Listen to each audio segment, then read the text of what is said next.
ಗಂಡನ ಎಬ್ಸೋ ರೀತಿನ ಇದು. ಮತ್ತಿನ್ನೇಗೆ ಹೆಚ್ಬೇಕು?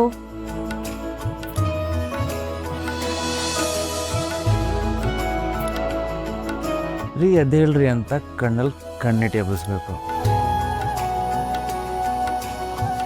ಅದನ್ನ ಬಿಟ್ಬಿಟ್ಟು ನೀವೇನು ನೀರೆಲ್ಲ ಎರಚ್ಕೊಂಡು ಬೆಳಗ್ಗೆ ಅದನ್ನೆಲ್ಲ ಟ್ರೈ ಮಾಡಿ ನೀವು ಯಾವಾಗ ಎದೊಳಿಲ್ವೋ ಇದು ನನ್ನ ಕಟ್ಟ ಕಡೆ ಪ್ರಯತ್ನ ಅಂತ ಮಾಡಿದೆ. ಗಂಟೆ ಆಲ್ರೆಡಿ 8 ಆಗಿದೆ ಗೊತ್ತಾ?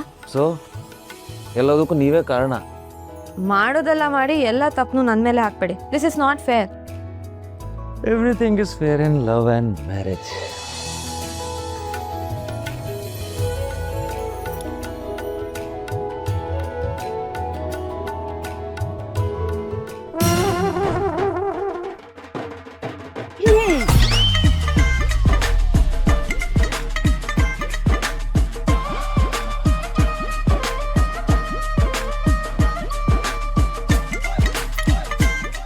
ಏನು ಯಾರಾದ್ರೂ ನಿಮ್ಗೆ ಪನಿಷ್ಮೆಂಟ್ ಕೊಟ್ಟಿದ್ದಾರಾ?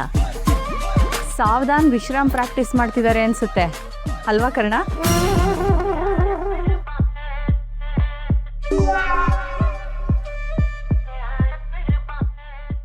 ಹಾಗೇನಿಲ್ಲ, ಕಷ್ಟ ಸುಖ ಮಾತಾಡ್ಕೋತಿದ್ವಿ. ಏನು ಇಬ್ರು ಒಟ್ಟಿಗೆ ಬಂದ್ಬಿಟ್ಟಿದ್ದೀರಾ? ಡಾರ್ಲಿಂಗ್, ನೀನು ನಿನ್ನ ಹೃದಯನ ಗಟ್ಟಿ ಮಾಡ್ಕೊಂಡು ಈ ವಿಷಯನ ಕೇಳಿಸ್ಕೊ. ಏನಾಯ್ತು? ಏನಾದರೂ ಪ್ರಾಬ್ಲಮಾ? ಅದು ನೀವು ನೆಮ್ಮದಿಯಾಗಿರ್ಬೇಕು, ಸುಖವಾಗಿರ್ಬೇಕು ಅಂತ ನಾವು ಅಂದ್ಕೋತೀವಿ. ಆದ್ರೆ ಏನ್ ಮಾಡೋದು, ಎಲ್ಲ ನಮ್ಮ ಕೈಯಲ್ಲಿ ಇಲ್ವಲ್ಲ. ಬಂಗಾರಿ ಟೆನ್ಷನ್ ಕೊಡ್ಬೇಡ, ಏನು ವಿಷಯ ಅಂತ ಹೇಳು. ಅದು ಅದು ಮೂರ್ಚಿಡೆ ಫೋನ್ ಮಾಡಿದ್ಲು. ಅಜ್ಜಿ ಏನಾಯ್ತು? ಅಕ್ಕ ಆರಾಮಾಗಿದ್ದಾಳೆ ತಾನೆ? ಎಲ್ಲರೂ ಆರಾಮಾಗಿದ್ದಾರೆ, ಆದ್ರೆ ಹವಾಮಾನದಲ್ಲಿ ಸ್ವಲ್ಪ ಬದಲಾವಣೆ ಆಗ್ತಾ ಇದೆ ಅಂತ ಹೇಳಿದ್ಲು. ಅಂದ್ರೆ ಅಂದ್ರೆ ಆಷಾಢ ಮಾಸ ಶುರುವಾಗ್ತಾ ಇದೆಯಲ್ಲ, ಶುರು ಆದ್ರೆ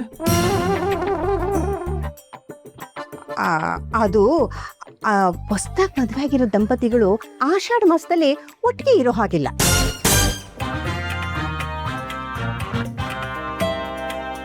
ಅದಕ್ಕೆ ನಿಧಿನ ತವ್ರ ಮನೆಗೆ ಕಳ್ಸ್ಕೊಡ್ಬೇಕಾಗುತ್ತೆ.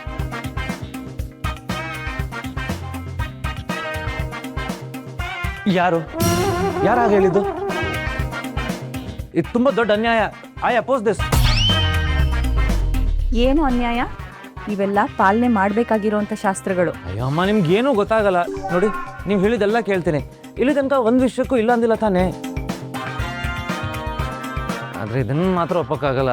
ಅಲೋ, ನೀನ್ ತಿಪ್ರಲಾಗ ಹಾಕಿದ್ರು ಆಷಾಢ ಮಾಸದಲ್ಲಿ ನೀವಿಬ್ರು ಒಟ್ಟಿಗೆ ಇರೋ ಹಾಗಿಲ್ಲ. ಯಾವ ಶಾಸ್ತ್ರ ಅದು? ಯಾಕೆ ಮಾಡ್ಬೇಕು? ಈಗ ಜಸ್ಟ್ ಹಳೆ ಶಾಸ್ತ್ರ ಮುಗಿಸ್ಕೊ ಬಂದಿದೀವಿ, ಈಗ ದೂರ ಮಾಡೋ ಏನ್ ಲಾಜಿಕ್ಕು ಹೇಳಿ ನನಗೆ. ಈ ತಿಂಗಳಲ್ಲಿ ಗಂಡ ಹೆಂಡತಿ ಜೊತೆಯಾಗಿದ್ರೆ ಆಮೇಲೆ ಬೇಸಿಗೆ ಟೈಮಲ್ಲಿ ಮಗು ಹೆರೋದಾಗುತ್ತೆ. ಅದ್ರಿಂದ ತಾಯಿ ಮಗುಗೆ ಕಷ್ಟ ಆಗುತ್ತೆ ಅಂತ ಮಾಡಿರೋ ಶಾಸ್ತ್ರ ಕಣೋ ಇದು.